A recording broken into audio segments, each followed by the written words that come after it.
Boa noite. Prazer. Que noite gostoso. Vamos fazer isso todo domingo à noite. Quem quer ser batizado de novo? Cada domingo vamos fazer um batismo. Vai ser muito bom. É gostoso que nós temos o privilégio, juntos aqui, para participar nesse compromisso público que foi feito hoje à noite. Cada pessoa que desceu nas águas já teve estudos, já teve os seus momentos importantes diante de Deus, aceitando Jesus como Salvador. Já estudaram sobre o que é para ser batizado, o compromisso que estão assumindo. Tem alguns que estão servindo a Deus por muitos anos e alguns que estão começando agora. Mas o compromisso é igual. E todos nós aqui temos esse compromisso com Deus. O pastor Justin falou na introdução para a gente lembrar do nosso compromisso. Do momento em que nós publicamente fomos batizados. Simbolizando que também nós morremos para os nossos pecados. Que nós sepultamos aquela vida antiga. Quando nós arrependemos, significa que nós vamos para outra direção da nossa vida. E nós deixamos aquela pessoa perdida, aquela pessoa que não estava seguindo Deus, deixamos ele atrás, como se fosse sepultado. E nós levantamos das águas, representando que já estamos vivendo essa nova vida em Cristo. A Bíblia diz que cada pessoa que está em Cristo, nova criatura é. O batismo não faz isso.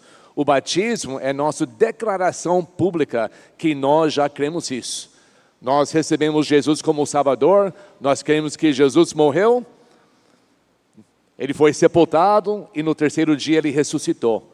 Nós também estamos dizendo que para mim era a mesma coisa, semelhante a Cristo. Morri para o meu pecado, o desejo de pecar, sepultei aquela pessoa antiga, agora estou vivendo por Cristo. É uma aliança. E para mim, esse ato de batismo é tipo a aliança que fecha o negócio. Nossa assinatura do contrato que Deus está fazendo conosco através de Cristo. Agora, publicamente, cada pessoa que foi batizada aqui assinou o contrato que diz, pode me cobrar. Pessoas na televisão assistindo, eu estou vivendo a minha vida por Jesus.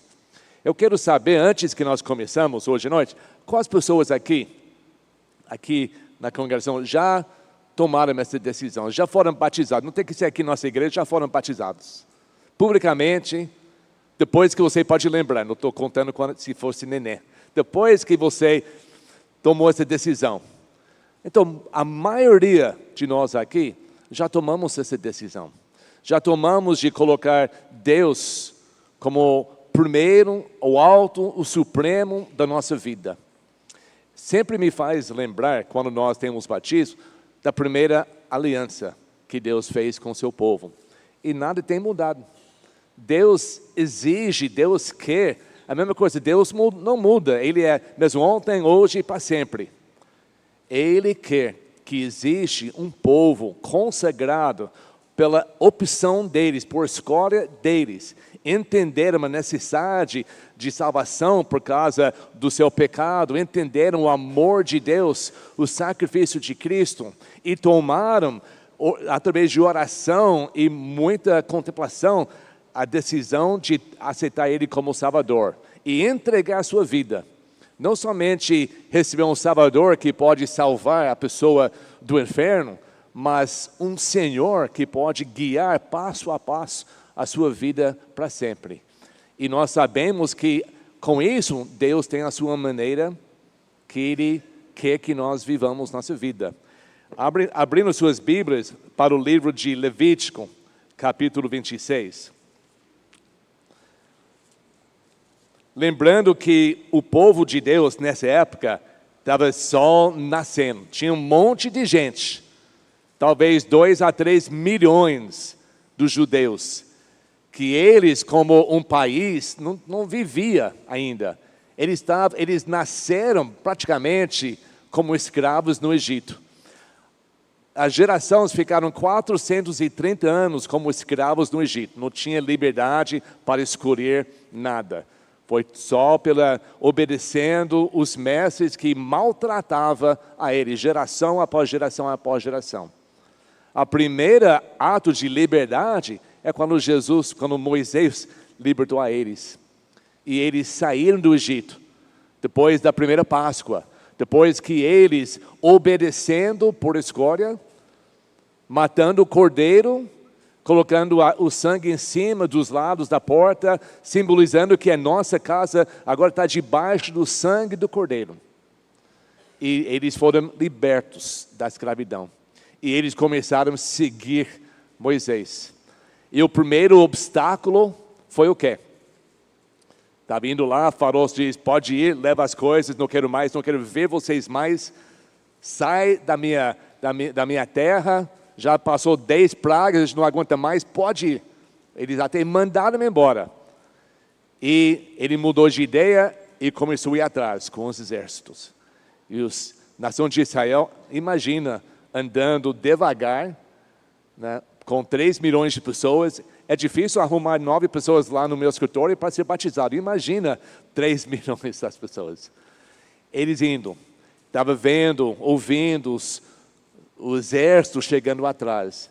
Atrás o exército, na frente o mar vermelho. E de repente, todos nós sabemos a história, o que aconteceu? Deus fez o mar se abrir. Eles passaram, dos lados tinha águas paradas. Em cima tinha uma nuvem. A Bíblia diz que eles foram batizados.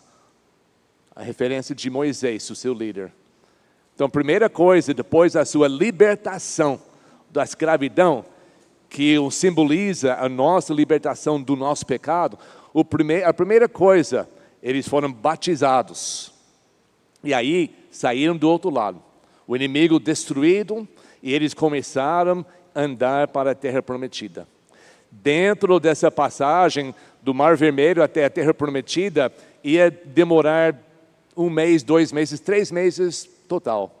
Mas a gente sabe que houve a desobediência, o medo deles de confiar totalmente em Deus. Por isso eles passaram os 40 anos andando no mesmo deserto.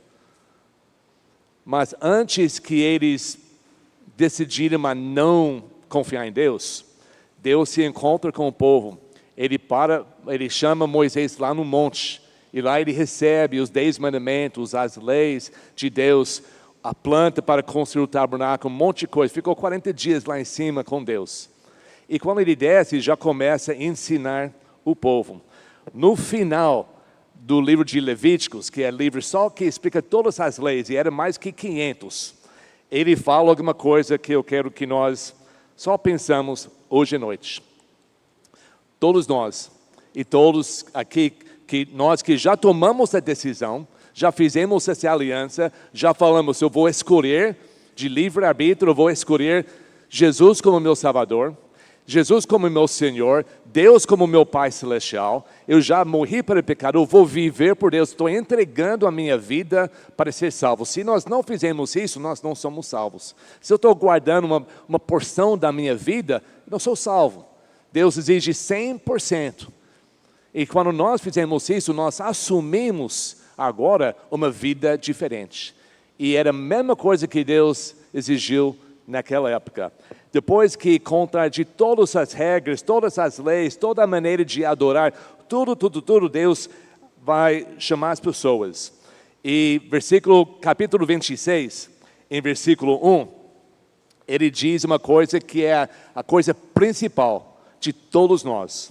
Ele diz, Levítico 26, versículo 1, não façam ídolos, nem imagens, nem colunas sagradas para vocês, e não coloquem nenhuma pedra esculpida em sua terra para curvar-se diante dela. Eu sou o Senhor, o Deus de vocês.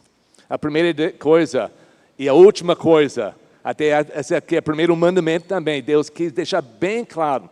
Vocês ficaram as suas vidas inteirinhos lá num outro país como escravos, uma nação pagã que tinha muitos deuses. eles se curvaram diante de muitos deuses. Você viu que eu sou muito superior de todos eles. E agora eu te libertei para me seguir. E agora eu falei tudo o que vocês têm que fazer. Vocês estão me seguindo. Eu estou protegendo vocês. Agora eu estou exigindo. Não pode achar que tem outros deuses igual a mim. Não existe. Existem muitos falsos deuses.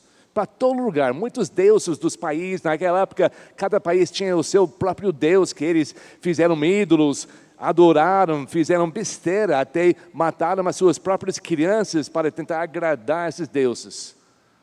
E Deus fala, não haja assim. Não é assim que eu salvei você. Não foi por isso que eu libertei você. Não foi por isso que eu chamei o Abraão para me seguir. Então ele falou isso bem no começo, entendendo que eles agora, pela primeira vez na sua vida, têm essa liberdade. Eles têm liberdade para seguir, eles têm liberdade para desistir, eles têm liberdade para decidir o seu caminho, eles têm liberdade para escolher o seu Deus. Com Deus é toda liberdade. Mas antes que ele fala sobre isso, ele fala sobre as consequências. Se você me ouvir, vai ser desse jeito. Se não, vai ser daquele jeito. Deus sempre falou, sempre fala para nós hoje à noite. Cada outro país, por causa dos seus deuses, por causa da sua religião, já começa a criar a sua cultura. Já começa a criar os seus costumes, tradições, superstições. E muitas dessas coisas permanecem até hoje. Você já notou que cada país no mundo hoje tem as suas próprias ideias diferentes, as culturas diferentes, costumes, algumas coisas boas e algumas coisas muito erradas. E todos esses costumes e culturas vêm principalmente através da religião antiga, que foi passando geração a geração, e até as novas gerações talvez nem sabem por que fazem ou não fazem certas coisas. Eles praticam certos costumes através de ignorância de onde veio esses costumes. Mas se vai traçando essas culturas e costumes, vai chegando a uma adoração de um Deus. Eu penso nisso, nessa viagem para Moçambique, para a África, conversando bastante com o pastor Marcos. Ele falou que uma coisa que tem que combater, tem que mudar, não somente a pessoa entender sobre salvação, entender quem é Jesus de verdade, e diferente que muitas igrejas aí, como aqui em todo lugar no mundo prega, mas tem que ensinar biblicamente o que é salvação de verdade. Além disso, ele tem que começar tirando, quebrando muita cultura, muitos costumes que o povo aceita como normal, mas é contra as coisas de Deus. Como um homem deve ser, como um marido deve ser, como o pai deve ser. Então tem muita coisa que ele tem que quebrar. O Elias, lá em Venezuela, ele fala a mesma coisa. Lá o povo indígena tem muito costume, muita cultura, muito contra as coisas de Deus. E para eles é normal. E quando eles entram na igreja, eles aceitam Jesus como Salvador. O trabalho principal do nosso missionário em Venezuela, nessa comunidade indígena, é para tentar eles entender a importância de mudar os costumes que todas as suas famílias aceitam. O pastor Marcos, em Moçambique, falou que ele consegue ensinar os jovens as coisas certas, mas os jovens, sabendo o que a Bíblia diz, escuta mais sobre os antigos das famílias do que a Bíblia. Tem mais respeito, mais reverência das pessoas. Então, eles têm costumes muito esquisitos. Ele está tentando quebrar isso. E é muito difícil. Porque não é somente eles são ligados com família, com amigos, e uma muda, vai destruir todo esse relacionamento que tem nas famílias. O irmão Eli, ele mandou uma foto, comunicação 2 semanas atrás, ele ficou muito triste. Houve com uma menina de 3 anos, um órfão, que não tinha nenhuma família tomando conta, ele estava sendo passado para várias famílias. Nessa comunidade, só tem 100 pessoas na comunidade onde ele mora. e ela foi maltratada numa família. Maltratado, ele não sabe com certeza que foi abuso, mas foi e a polícia chegou, tirou a mulher e o homem que está fazendo isso, ela ficou meio perdido e várias famílias da igreja estavam tentando ajudar ela. E nós começamos a falar sobre esse problema real entre as comunidades ali, com as meninas pequenas. Ele falou, pastor, uma coisa que é difícil tirar da cabeça até das pessoas da igreja, porque é tão normal um homem de idade casar com uma menina de 12 anos. E às vezes os pais da menina que ganham uma coisa através desse casamento. Ele falou que recentemente um homem de mais de 60 anos casou com uma menina de 12 anos. E ele falou que tem muitas pessoas ainda na comunidade, alguns na igreja, desses 2 anos, ele tem batizado 20 pessoas, desses 100. Então é uma porcentagem muito bem. E eles ainda acham que isso é normal. Essa cultura, esse costume, essas tradições, tendem de mudar na luz da palavra de Deus. E essas coisas vêm de muitas gerações. Vem todo errado, tudo contra os princípios da Bíblia. E nós olhamos para essas áreas e nós pensamos, puxa, não, é bom que a gente mora aqui. A gente mora aqui nesse país muito mais civilizado. Mas quando a gente olha bem dentro de nós, nós temos isso também. Tem muita coisa dentro de nós. Dentro de nós que nós estamos escondendo, que acha que ninguém sabe. Coisa dentro de nós que nós estamos servindo, fazendo por causa de costume, por causa de uma crença, por causa de uma cultura, talvez cultura brasileira, outra cultura, e nós não deixamos, porque nós pensamos, mas é gente, somos brasileiros é assim, vou continuar assim. O pastor Marcos falou que ele falou, mas somos africanos faz isso, então vamos continuar. Tem coisas nos Estados Unidos que faz, mas somos americanos. Participa assim, eu sei que é contra a Bíblia, mas se tira isso de nós, então nós não vamos ser mais povo desse lugar. Nós temos que passar por cima de tudo isso. Não existe cultura diante de Deus. Não existe costumes do mundo. Existe o caminho de Deus. Deus diz, não anda atrás dos outros. Não importa o que outros fazem. Não importa onde você foi criado por 400 anos no Egito com todos os deuses. Eu tirei de você de lá para fazer o quê? Para ser o meu povo. Para obedecer às minhas regras. E as minhas regras estão ali porque eu amo você acima de qualquer outra pessoa que poderia te amar. Me segue e a sua vida vai ser 1000 vezes melhor. E a recompensa de me seguir vai ser a vida eterna. Então ele começa a explicar, antes que eles estão realmente seguindo a ele até a terra prometida. Ele diz, versículo, vamos manter aqui Levítico, versículo 26, capítulo 26, versículo 2, guardem os meus sábados e reverenciem o meu santuário, eu sou o Senhor.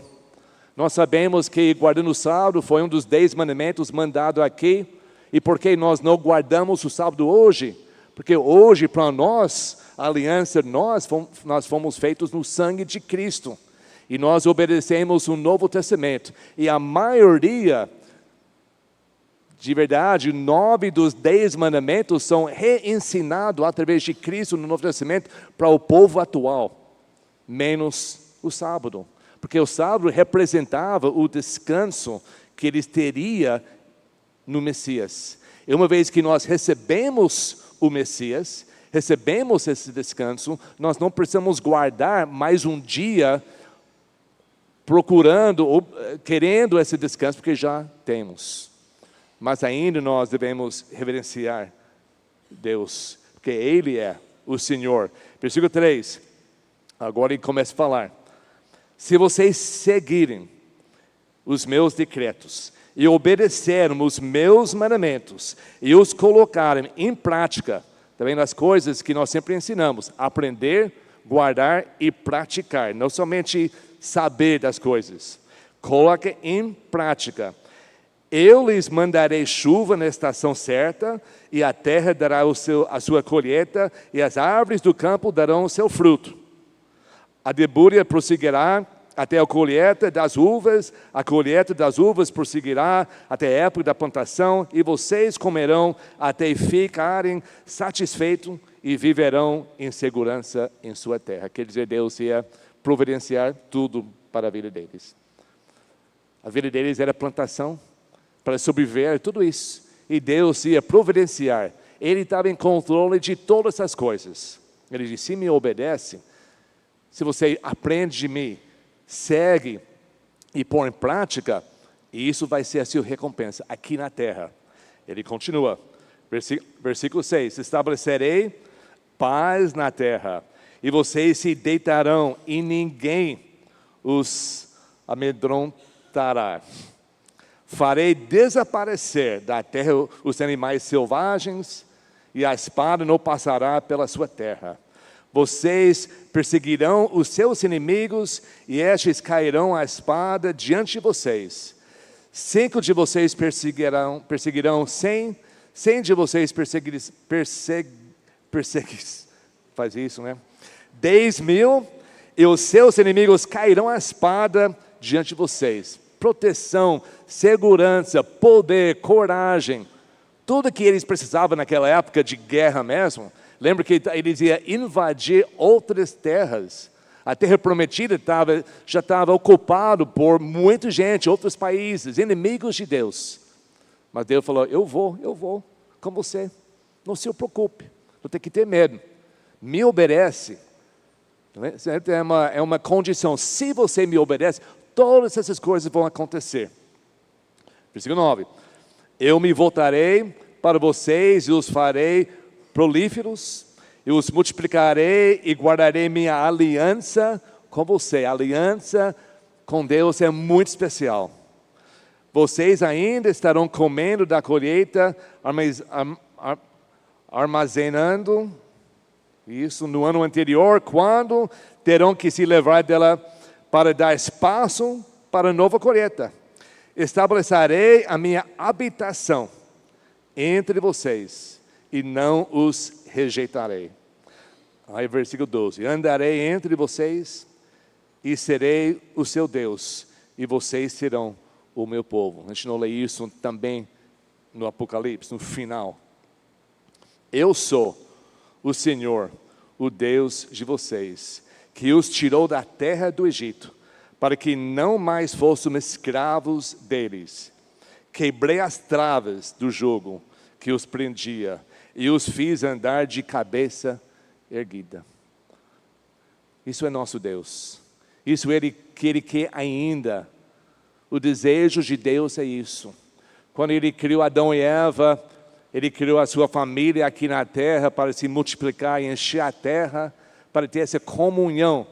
Ele andava com eles desde o começo.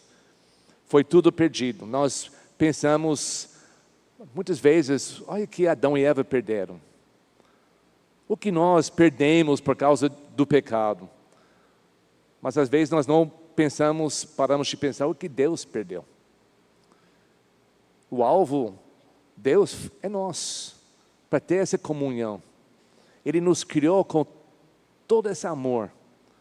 Ele planejou muito antes de nos criar. Ele nos criou com esse livre-arbítrio para o seguir, para amar Ele com todo o nosso coração. Ele teve esse desejo, mas dando essa liberdade para nós, o homem escolheu o mal. E o homem continua escolhendo o mal. E Deus fez tudo isso. Ele mostrou, deixou o seu povo ser escravos para eles aprender a diferença entre escravidão e agora liberdade. Nós que vivemos no pecado desde pequeno, nós entendemos o que é para ser escravo do pecado. Agora, quando nós recebemos Cristo como Salvador, Ele nos liberta do poder do pecado. Agora podemos viver libertos para sua honra e sua glória, não para voltar para o Egito, mas para continuar para a terra prometida. E tudo isso Deus faz por nós, porque Ele nos ama. Ele quer um povo escolhido para servir, para andar junto com Ele e para amar Ele da mesma maneira que Ele nos ama. Até no livro de Romanos, capítulo 5, a Bíblia diz que quando nós recebemos Cristo como Salvador, nós não temos a capacidade de amar a Ele suficiente. Então a Bíblia diz que o amor de Deus, Ele derrama dentro de nós, para que nós agora tenhamos o amor de Deus em nós, que nós podemos usar isso para amar Ele e amar os outros. Por isso até nosso amor é algo sobrenatural, que um cristão deve ter e mostrar nesse mundo. Não vem de nós, vem de Deus. Deus tem esse plano, Deus tem esse desejo. O resto daqui, do capítulo 26, ele começa, e não tenho tempo hoje à noite, tem muito versículo, eu mandei os 30, 40 versículos hoje à noite para colocar aqui, mas a gente não vai ter, infelizmente, tempo. Mas olha aqui, 26, começando um capítulo, versículo 14, ele diz, mas, infelizmente tem essa palavra feio, mas, se vocês não me ouviram e não colocaram em prática todos esses mandamentos, ele começa a falar, isso vai acontecer. Não são coisas boas. Muitas vezes nós reclamamos, por que Deus não está me abençoando? Mas eu estou fazendo a minha parte, estou aprendendo, estou colocando em prática, que Ele não só falou aqui, escuta os meus mandamentos, vai no culto 1 vez, 2 vezes por semana e aprende os meus mandamentos. Então Ele diz, se vocês não colocarem em prática tudo que eu ensinei, essas coisas vão acontecer. E depois Ele fala de novo, versículo 23, parece que é um primeiro passo, tem certas coisas, vocês aprenderam, vocês entenderam agora o seu castigo, arrependeu, voltou para Deus, beleza. Se não, versículo 21, se continuaram se apondo a mim e recusaram ouvir-me, eu os castigarei 7 vezes mais, conforme os seus pecados. E o castigo vai um pouco mais profundo. Ele vai falando dessa outra coisa. Depois em versículo 23, apesar disso, vocês não aceitam a minha disciplina, mas continuaram a pôr-se a mim, eu mesmo me aporei a vocês, e os castigarei 7 vezes mais, por causa dos seus pecados. Olha o que ele faz, eu vou ler rapidinho, entender que o que ele está falando aqui, aconteceu com eles, até hoje. Ele diz, e trarei a espada contra vocês para vingar a aliança. Quando se refugiarem em suas cidades, eu lhes mandarei uma praga, e vocês serão entregues em mãos inimigas. Quando eu lhe diz cortar os suprimentos de pão, 10 mulheres assarão o pão no único forno, e repartirão o pão e o pés. Olha a diferença. Se me seguem, obedecem, vai chover, vai plantar, vai recolher, você vai ter que tirar as coisas desse ano que sobrou do seu galpão para receber tudo que está colocando nesse ano novo. Mas se você não obedece, essas mulheres vão ter que usar um forno só para fazer um pão e repartir para todo mundo. Quando versículo 26, termina 26, vocês comerão, mas não ficarão satisfeitos. Se apesar disso tudo, vocês ainda não me ouviram, mas continuaram a pôr-se a mim, então com furor, depois de tantas chances, tantas oportunidades para voltar, como o filho pródigo, eu quero voltar para o meu pai, de tantas vezes, ele falou para a nação de Israel, então com furor, me aporei a vocês, e eu mesmo os castigarei 7 vezes mais por causa dos seus pecados. Vocês comerão a carne dos seus filhos e das suas filhas. Olha a situação horrível que eles passaram. Destruirei os seus altares idólatras. Despedaçarei os seus altares de incenso. Empilharei os seus cadáveres sobre os seus ídolos mortos. Rejeitarei vocês. Deixarei a cidade de vocês em ruínas e arrasarei os seus santuários, e não terei prazer no aroma das suas ofertas. Desolarei a terra ao ponto de ficarem perplexos os seus inimigos que vieram ocupá-la. Espalharei, isso aconteceu, vocês entre as nações, e empunharei a espada contra vocês. Sua terra ficará desolada, e as suas cidades em ruínas. Eu li tudo isso, porque eu quero que nós entendamos, o mesmo Deus que nós fazemos nossa aliança, Ele quer a nossa vida, porque Ele nos ama. E Ele sabe o fim de uma vida que vira às costas de Deus. Ele sabe que eternamente lugar que não tem como voltar. Não tem como, não sabia que o inferno seria, nem acreditei no inferno, não sabia que seria tão ruim. Então, por favor, eu quero sair daqui. Não vai ter, nunca vai ter essa opção. Por isso, de tanto amor que Deus tem para cada um de nós, Ele vai nos castigando como um filho desobediente, para nós aprendermos que é tão ruim, é tão mal não viver por Deus. Eu quero me arrepender, eu vou mudar a minha vida, eu vou tirar essas ideias, crenças, costumes, tradições, qualquer coisa que está atrapalhando a minha vida para pôr Deus como Senhor único da minha vida. Eu estou cansado de apanhar, estou cansado de ser castigado por Deus. Ele vai mais severa, tentando resgatar, tentando acordar a sua nação. Porque depois de tudo isso, ele fala muita coisa mais. Mas olha, versículo 40, nem colocou ali, mas 40 diz, depois de tudo isso, parece que não tem mais chance, não tem mais volta para Deus. Deus já acabou, não tem mais, está cansado com a nação. Mas ele diz, versículo 40, mas se confessaram os seus pecados, e os pecados seus antepassados, sua infidelidade e a posição a mim, então ele fala que ele vai receber de novo. Enquanto nós vivemos, enquanto qualquer pessoa vive nesse mundo, pode ser que ele sente que Deus está castigando, mas sempre tem um momento que a pessoa só levanta a mão e diz, Deus, tudo bem, me perdoa. Eu vou arrepender, eu não quero mais. Eu quero voltar para Ti. Até nós vivemos, até nossa última respiração, nós temos, Deus está esperando por isso.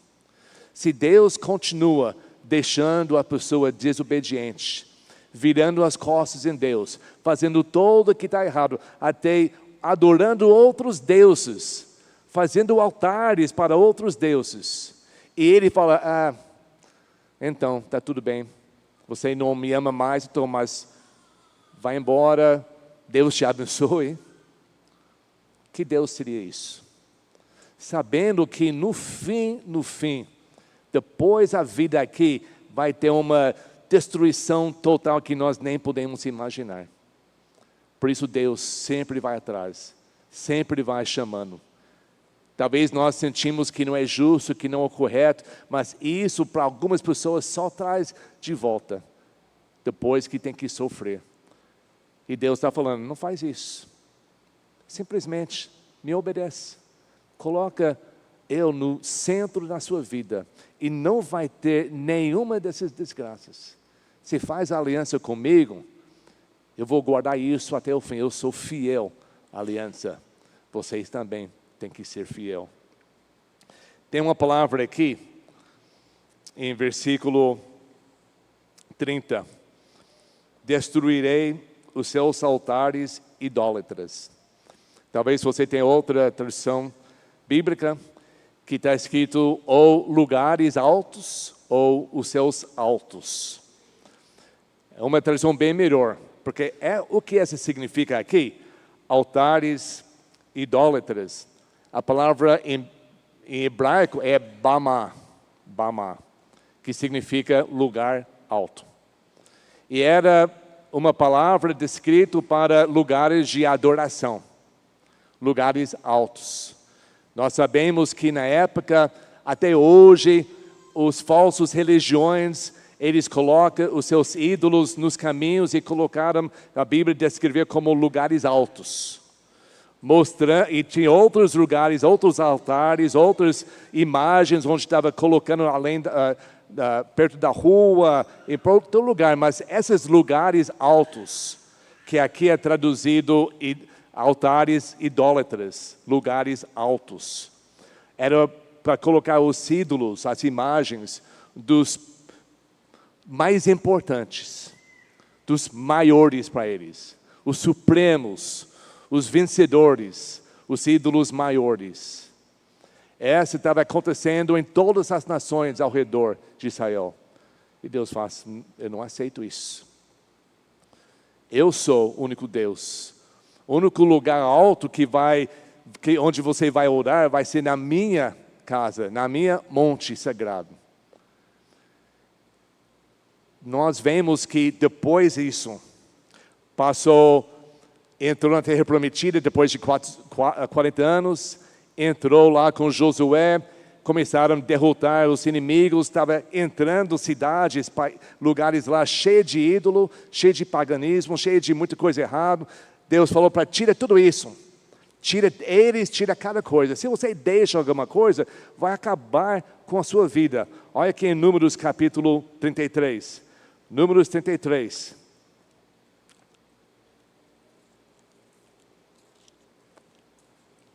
No final da vida de Moisés, ele está falando para o povo para a última vez. Ele diz no capítulo 33, versículo 50. Nas campinas de Moabe, junto ao Jordão, frente a Jericó, o Senhor disse a Moisés, diga aos israelitas, quando vocês atravessaram o Jordão para entrar em Canaã, isso foi agora 40 anos, Moisés está falando a última coisa antes de eles entrar na terra prometida. Expulsem da frente de vocês todos os habitantes da terra, destruam todas as imagens esculpidas e todos os ídolos fundidos e derrubem todos os altares idólatras, todos os lugares altos deles. Apoderam-se na terra e instalam-se nela, pois eu lhes dei a terra para que dela tome posse. Ele está dizendo, tira eles, as pessoas, e tira todos os ídolos. Tira todos os lugares altos onde eles colocaram. Eles entraram, nós conhecemos a história, eles tiraram a maioria. Tiraram a maioria que era mais simples, mais fácil, guerrearam muito de verdade, mas eles deixaram o povo lá. Deixaram o povo lá, deixaram lugares altos lá, não acabaram com todos. E até hoje estão pagando o preço por isso.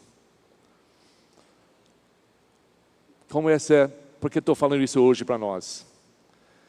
Tem esses lugares altos, onde os ídolos mais importantes, mais difíceis a retirar.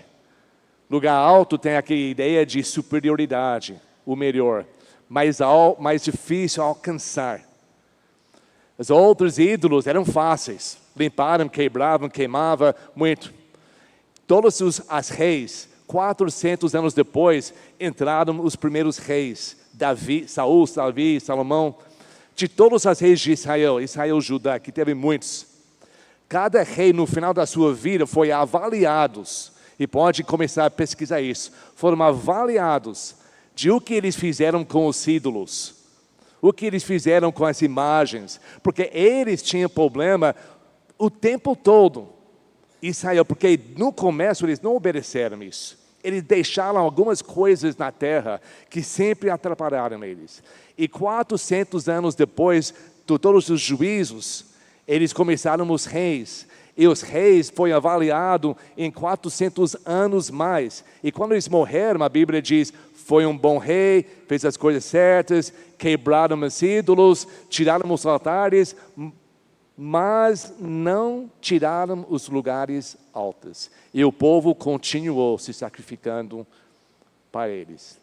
O outro rei entrou, ele era pior, ele fez todas essas coisas, colocou todos os ídolos de novo. Outro rei entrou, um rei bom, que agradava a Deus, fez muita coisa boa. No final da vida dele, faz de tanta coisa boa que ele fez, todavia ele não tirou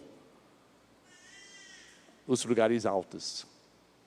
De todos os reis, de todos os judeus, os israelitas, houve 2 só.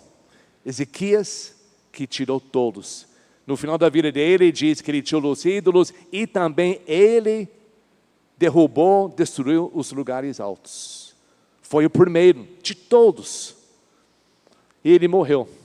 O filho dele entra e o filho dele coloca tudo de novo. 3 ou 4 gerações depois, um menino de 8 anos, Josias, se torna rei. 18 anos depois, ele manda, vamos limpar aquele templo lá.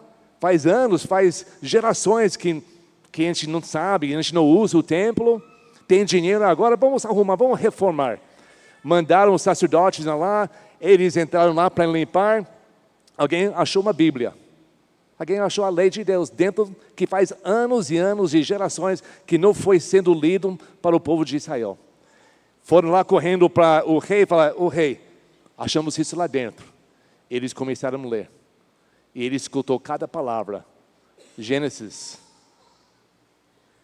Êxodo, Levítico, os primeiros 5 livros da Bíblia. Ele escutou cada palavra. Ele falou, nossa, não sei se ele falou nossa, mas ele falou, olha, o nosso Deus, a gente não estava sabendo nada disso.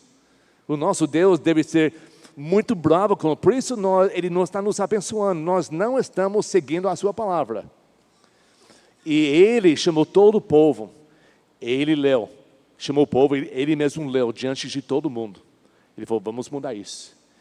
E capítulo 23, marca na sua Bíblia, vai em casa, lê hoje à noite e vê a guerra, vê o esforço, a coragem que essa jovem fez. Ele tirou todos. A Bíblia diz, nem antes nem depois houve um rei tão grande, tão certo como Josias. E ele sabia que lendo na palavra de Deus, tinha que mudar tudo na nação. E ele mudou tudo, ele tirou tudo, ele acabou com todas essas coisas, as perversidades, estava tendo prostituição dentro do templo. Ele acabou com tudo isso. Ele colocou a nação de Israel no caminho de Deus. Ele morreu. O filho dele entra e coloca tudo de volta. Essa nos mostra que esses ídolos, esses costumes, essas culturas, esses lugares altos na vida da nação de Israel foi muito difícil tirar. Eu estou dizendo que hoje em dia nós temos essas coisas nas nossas vidas. Nós entregamos nossa vida por Jesus e nós está cheio de problema e nós fizemos esse compromisso com Deus, o batismo que sela da nossa parte essa aliança com Deus. Deus, eu vou andar, eu vou publicamente dizer que eu sou seu. Nós cantamos essas músicas, mas será que tiramos todos esses lugares altos, todos esses ídolos na nossa vida? Não estou dizendo que não mudou a nossa vida, não mudou a sua vida. Ah, pastor, mas eu já tirei. Eu não bebo mais, não fumo mais, não estou blasfemando, estou indo na igreja, parei de ir nessas festas erradas. Então tem muita coisa que realmente quebrou na sua vida. Amém. Mudou muito. Essas são todas as coisas erradas que são bem visíveis ao nosso alcance. Está na prateleira da nossa vida, vamos tirando, vamos jogando fora, vamos limpando isso. E as coisas mais altas, as coisas que dominam mais a nossa vida. Uma crença, uma cultura, um costume, uma tradição, uma superstição, que ainda nós achamos que dá para continuar com essas coisas. Coisas que são mais difíceis de tirar. Coisas que se eu tiro isso, se eu mudo isso na minha vida, nem a minha família vai falar comigo mais. Eu vou ser ruim, talvez eu vou perder o meu emprego. Talvez eu vou perder a minha família. Se eu faço as coisas que Deus exige mesmo, esses lugares altos, vai ser muito difícil. Então nós deixamos passar. Nós tiramos, quebramos muitas coisas. Só que nós não tiramos os lugares altos em nossa vida. Onde nós ainda estamos dobrando o joelho para coisas falsas. Coisas que fazem uma abominação a Deus. Tem duas coisas que faltam. Eu principalmente aqui. O Josias, quando ele descobriu a palavra de Deus, e ele mesmo ouviu depois de ler, ele sentiu o Espírito Santo falando, faz isso. Ele mudou. Tem muitas pessoas que vão nas igrejas, mas nunca vão ler a Bíblia. Eles mudam a sua vida porque todo mundo fala o que tem que mudar para ser crente. Mas nunca lê na Bíblia para ser convencido pelo Espírito Santo, eu tenho que também tirar essa parte da minha vida. Eu tirei tanta coisa, mas o orgulho, os ciúmes, o fofoca, essas coisas que ainda estão lá em cima, os lugares altos, mais difícil tirar da minha vida. Mas por causa disso, eu continuo fazendo coisas erradas. Eu continuo com raiva, falando coisas que eu não devo fazer, achando melhor que os outros, não dando atenção, não amando do jeito que eu devo amar. E Deus não me abençoa. É importante limpar essas coisas na nossa vida, mas não esquece esses lugares mais altos. Tem um irmão na nossa igreja, não vou falar o nome dele, ele sabe quem é, tomara. Ele estava no caminho, aceitando Cristo, mudando, tirando muita coisa da vida dele. Teve coisas que eu sabia que ainda precisava mais. Conversamos sobre coisas, mas parece que estava mais cego dessas coisas, que não era problema. Não é problema. É todo mundo assim, não é problema, não é problema. Ele estava super fiel, vindo, mudando, fazendo, limpando, quebrando os outros ídolos. E um tempo atrás, talvez um ano atrás, ele chegou para mim, pastor, estava lendo na Bíblia. Eu vi algumas coisas que eu estava acreditando que estava tudo bem. Que é uma abominação diante de Deus. É detestável diante de Deus. Eu tenho que me mudar. Falei, amém. Porque não foi eu que convenci ele. Foi Deus. Mas se ele nunca tivesse lido na Bíblia, Deus não ia mexer com ele, para ele entender que ele mesmo tem que tirar essas coisas. A Bíblia diz em Efésios capítulo 6.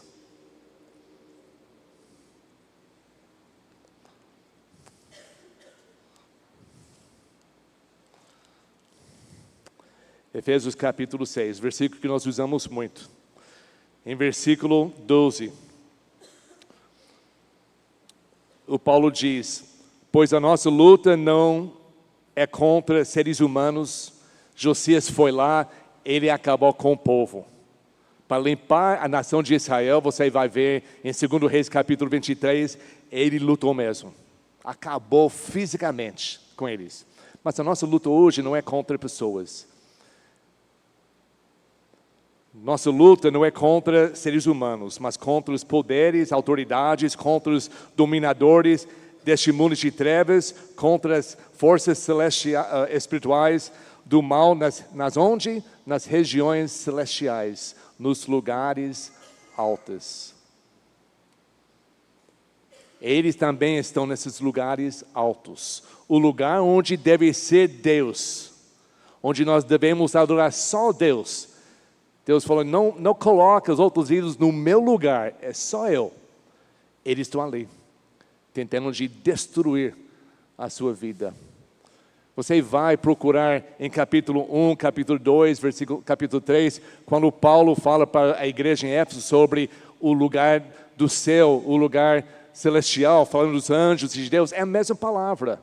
O Satanás sempre vai tentar ocupar o espaço de Deus na sua vida.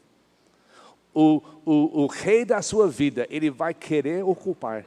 E eu estou com medo que muitas pessoas aceitaram Jesus, mas ainda deixa Satanás sentar no trono deles, porque não quebraram, não destruíram os lugares altos na sua vida. Mais um versículo, equipe de louvor já pode vir. 2 Coríntios capítulo 10. 2 Coríntios capítulo 10.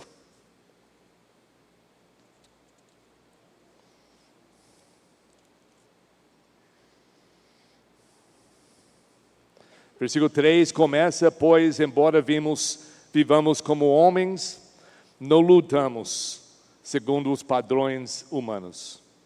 As armas com as quais lutamos não são humanas, ao contrário, são poderosas em Deus para destruir fortalezas.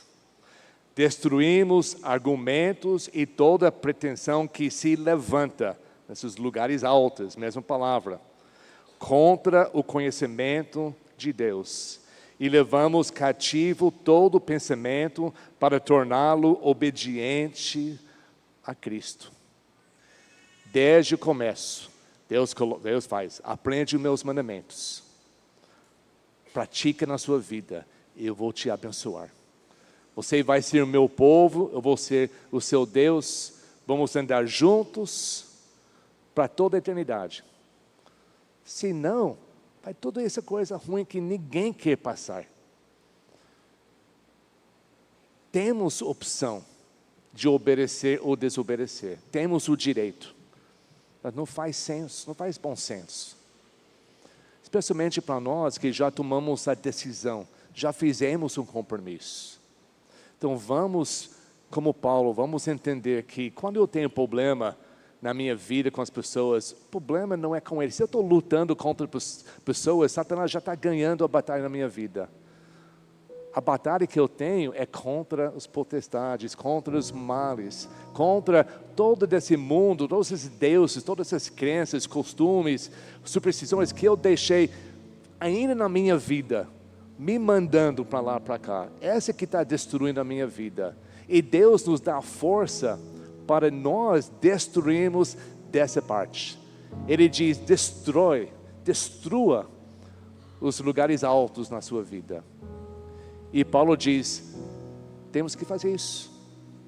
Para ser obediente a Deus, essas crenças, e tem tantos. Aqui no Brasil tem uma influência enorme de espiritismo, de macumba, de outras coisas que estão infiltradas em tudo que a gente faz. E acha normal. A gente assiste filmes e até para criança, coisas que está tudo misturado com misticismo, imoralidade. Tudo isso é para ganhar pessoas para a adoração de Satanás. E está infiltrado na nossa vida. E nós falamos, mas é normal. É nossa cultura, é assim. Temos que tirar tudo isso. Nunca vamos experimentar o que Deus tem por nós, se nós deixamos esses lugares altos dominando nossa vida. Quando nós fomos para o Rio, primeira vez, anos atrás, antes das Olimpíadas, o Weber nos levou com alguns outros missionários para conhecer o lugar. E a coisa que me impressionou muito, além da beleza, mas foi difícil prestar atenção na beleza, de tanta sujeira para todo lugar. Aquelas pessoas que vão lá e pintam nas paredes e nos muros, e em qualquer lugar, faz aquela coisa horrível para todo lugar. No Rio parece que não tem espaço nenhum que não está pinchado. E nós perguntamos, mas por que isso? Teve um lugar que era tão alto que parecia impossível chegar. E estava coisa pintada lá. E o Weber falou depois, quando eu e Peggy estava lá, outra visita, um pastor batista lá, falou a mesma coisa para nós. A ideia é para quem consegue chegar, qual grupo, qual time, homens que fazem isso, quem pode pintar em cima de todo mundo mais alto, ele é o melhor, ele ganha. Mais visível, mais poderoso. Vamos pôr Deus aí. Vamos mostrar que o mais poderoso, mais visível, o ganhador, o vencedor, o supremo em nossa vida é Deus. Ele que merece ocupar o lugar alto em nossa vida. Vamos tomar essas decisões. vendo essas pessoas se dedicando em batismo, publicamente mostrando a aliança que foi feita nas suas vidas em Cristo, deve nos encorajar, todos nós, para ou fazer isso também, porque é um passo que tem que ser feito para honrar a Deus, não pode honrar a Deus sem fazer isso. Vamos fazer isso e vamos não parar só com isso. Vamos continuar aprendendo e colocando em prática, porque uma vez que nós entramos aceitando Jesus como Salvador, agora, além de todas as bênçãos, é a responsabilidade agora para viver por Ele. Não tem nada melhor, não tem nada que traz mais paz, alegria, satisfação do que isso. Como eu falei outra vez que eu preguei, se nós estamos sempre cansados, sempre perturbados, sempre com medo, sempre sem entender o que está acontecendo, confusos, estamos fazendo alguma coisa errada. Porque a vida cristã não é assim. A vida cristã é a paz, alegria, gozo, amor, bondade, benignidade, fé, autocontrole. Tudo isso é uma vida simples, normal, de uma vida cristã. Se não está experimentando essa vida, tem que ver quem está mandando. O que está lá na minha vida? O que é que está nesse lugar alto, na prateleira bem em cima, que eu não alcanço, porque eu deixei para lá. Porque eu tenho que me esforçar para subir lá e tirar essas coisas. O pastor Marcos falou que o pessoal em Moçambique que vão casar é uma coisa tão esquisita para casar. A família toda está envolvida. Quem manda no casamento são os pais da menina, e o menino tem que comprar coisa, faz coisa, promete coisa para a família dela. E se ele não faz tudo isso, sabendo que está errado, se não faz tudo isso, ele vai receber uma maldição da vida dela. Não vai nascer criança. E eles acreditam em todas essas coisas. E ele está tentando ensinar os jovens da sua igreja que isso não tem nada a ver. Mas talvez a gente não acredita, mas eles acreditam. E como a gente vai poder viver junto com a família se nós mudamos essa cultura, esse costume? Não é fácil, é a realidade.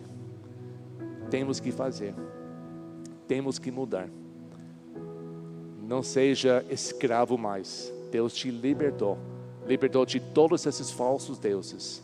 Agora você tem que retirar da sua vida. Vamos ficar em pé, vamos cantar. O altar está aberto. Não sei a condição do seu coração hoje, não sei o que está precisando. Eu só sei que quando eu participo, quando eu vejo um batismo, quando pessoas aceitam Cristo como Salvador, eu penso também na minha vida. Será que eu, depois do compromisso que eu fiz, eu tenho mudado alguma coisa? Será que eu sou melhor hoje do que o ano passado? Será que eu estou cumprindo o que eu prometi para Deus? Será que tem alguma coisa na minha vida impedindo isso? Nem sei o que é, eu tenho que analisar. Será que no final da minha vida as pessoas vão dizer: ele foi uma pessoa boa, ele fez muita coisa boa, mas ele nunca tirou, nunca derrubou, nunca tirou os lugares altos, coisa que estava, alguma coisa prendendo ele, que nunca chegou a ser aquele cristão de verdade. Vamos tirar isso hoje. Enquanto nós cantamos, ora para Deus. Deus me revela, como Davi falou, me revela, tem alguma coisa em mim que eu tenho que tirar, e tira hoje à noite. Vamos cantar.